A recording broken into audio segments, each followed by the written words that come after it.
السلام علیکم ناظرین۔ حدیث رسول صلی اللہ علیہ وآلہ وسلم ہے کہ میں علم کا شہر ہوں اور علی اس کا دروازہ ہے۔ جس کو میرے علم لینے کا ارادہ ہو وہ دروازہ علی پہ آئے۔ آئیے آج ہم اسی دروازہ علم پہ چلتے ہیں جہاں پہ علم کی خیرات ملتی ہے، اور آج ہم اس عجیب و غریب فیصلے کے بارے میں ڈسکس کریں گے جو سوائے سینہ در سینہ علم کے اور کسی کے بس کی بات نہیں۔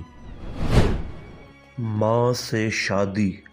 حضرت امیر المومنین علی علیہ السلام کے کوفہ آنے کے بعد تمام قبائل کے لوگ آپ کی خدمت میں حاضر ہوئے۔ ان میں ایک وہ نوجوان بھی تھا جو اکثر اوقات بوقت جہاد آپ کے ہم رکاب رہتا تھا۔ اس نے قبائل عرب کی ایک عورت سے شادی کر لی تھی اور اب کوفہ میں رہائش پذیر تھا۔ ایک روز جناب امیر علیہ السلام نے صبح کی نماز پڑھائی اور آپ نے اس نوجوان سے فرمایا، فلاں محلے میں جاؤ اور فلاں مسجد کے پہلو میں ایک مکان ہے۔ جب تم وہاں جاؤ گے تو اس گھر کے اندر سے ایک مرد اور عورت کی ایک دوسرے سے بلند آواز سے جھگڑنے کی آوازیں سنو گے۔ تم جاؤ اور ان دونوں کو فوراً میرے سامنے حاضر کرو۔ نوجوان چلا گیا تو واقعاً وہ دونوں آپس میں جھگڑ رہے تھے۔ وہ ان دونوں کو پکڑ کر جناب امیر المومنین علی علیہ السلام کی خدمت میں لے آیا۔ جناب مولا کائنات نے پوچھا، تمہارے درمیان یہ کیسا جھگڑا ہے؟ وہ نوجوان کہنے لگا، یا امیر، میں نے اس عورت سے نکاح کیا ہے۔ جب خلوت اور تنہائی کا وقت آیا تو میرے دل میں اس کے خلاف سخت نفرت پیدا ہو گئی۔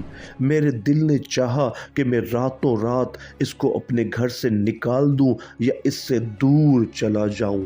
اسی وجہ سے اب تک ہمارے درمیان جھگڑا ہو رہا ہے۔ جناب امیر المومنین علی علیہ السلام نے فرمایا، کچھ باتیں ایسی ہوتی ہیں جو مجمع عام میں نہیں کی جاتی، لہٰذا تمام لوگ باہر چلے جائیں تاکہ میں حقیقت واضح کر سکوں۔ لوگ باہر چلے گئے سوائے اس عورت اور مرد کے۔ پھر جناب سید الصادقین نے اس عورت سے فرمایا، اس نوجوان کو پہچانتی ہو؟ عورت نے کہا، نہیں جناب امیر۔ مولا علی علیہ السلام نے فرمایا، اگر میں تجھے اس کی حقیقت بتاؤں تو انکار تو نہیں کرے گی؟ عورت نے کہا، نہیں حضور، میں انکار نہیں کروں گی۔ جناب علی مرتضیٰ علیہ السلام نے فرمایا، تو فلاں شخص کی بیٹی ہے؟ تیرا ایک چچا زاد بھائی تھا کہ جس سے تو محبت کرتی تھی اور وہ تجھ سے محبت کرتا تھا، لیکن تیرے باپ کو وہ لڑکا پسند نہ تھا، اس لیے وہ تیرا نکاح تیرے چچا زاد سے نہیں کرنا چاہتا تھا۔ تیرے باپ نے اسے اتنا دور کر دیا تھا کہ تم ایک دوسرے سے مل ہی نہ سکو۔ عورت نے کہا، یا امیر المومنین، واقعاً بات اسی طرح ہے جو آپ نے فرمائی ہے۔ جناب امیر علیہ السلام نے فرمایا، ایک رات تو رفع حاجت کے لیے باہر گئی تو اچانک تیرا چچا زاد آ گیا اور اس نے تجھے بدکاری پر مجبور کر دیا۔ اس کے بعد تو حاملہ ہو گئی۔ اپنی ماں کو تو نے یہ راز بتا دیا، لیکن اپنے باپ سے اس معاملے کو پوشیدہ رکھا۔ جب تیرا بچہ پیدا ہوا تو نے اس بچے کو کپڑے میں لپیٹ کر گھر سے باہر گندگی کے ڈھیر پر پھینک دیا۔ اس وقت ایک کتا بچے کے پاس آ گیا اور اس کی بو سونگھنے لگا۔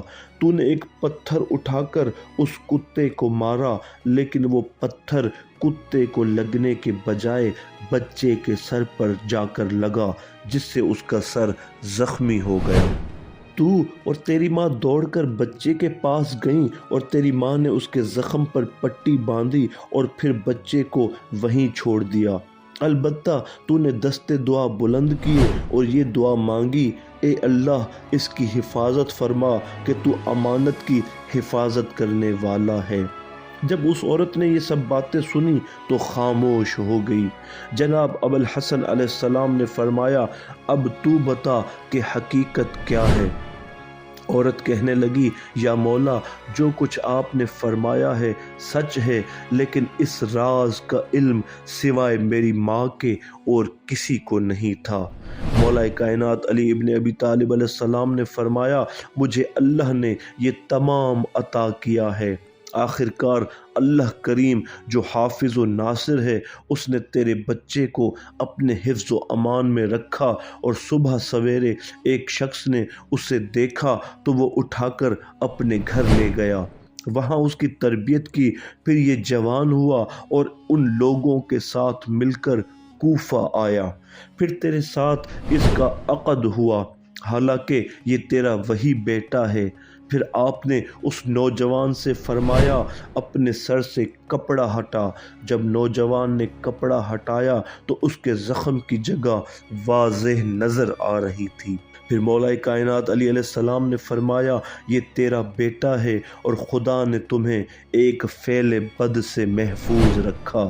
اس واقعے سے امام المتقین ولی المؤمنین علی علیہ السلام کی ولایت کا فیصلہ کیا جا سکتا ہے، اور علم امامت اور فضائل و مناقب اور بزرگی کا اندازہ بھی لگایا جا سکتا ہے۔ رسول اللہ صلی اللہ علیہ وآلہ وسلم نے فرمایا اللہ تعالیٰ فرماتا ہے اگر تمام لوگ علی کی ولایت پر جمع ہو جاتے تو میں جہنم کو پیدا ہی نہ کرتا۔ اللہ تعالیٰ سورہ نساء آیت نمبر 58 میں فرماتا ہے یا ایھا الذین آمنوا اطیعوا اللہ واطیعوا الرسول واولی الامر منکم، اے ایمان والو خدا کی اطاعت کرو اور رسول کی اور جو تم میں صاحبان امر ہیں۔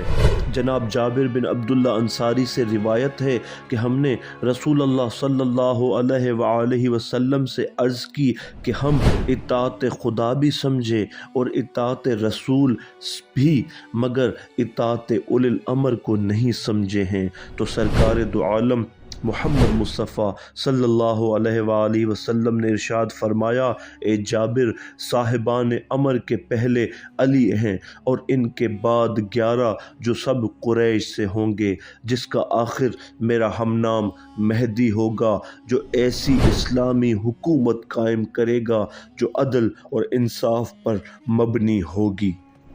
ہیں پاسبان عظمت توحید مرتضیٰ، تسکین قلب و جاں کی ہیں تجدید مرتضیٰ، کرتے رہیں گے کفر کی تردید مرتضیٰ، ہیں آبرو کشتی امید مرتضیٰ، رہبر یہی ہیں بعد نبی کائنات کے، لمحات معتبر ہیں سب ان کی حیات کے۔ صدق اللہ العلی العظیم۔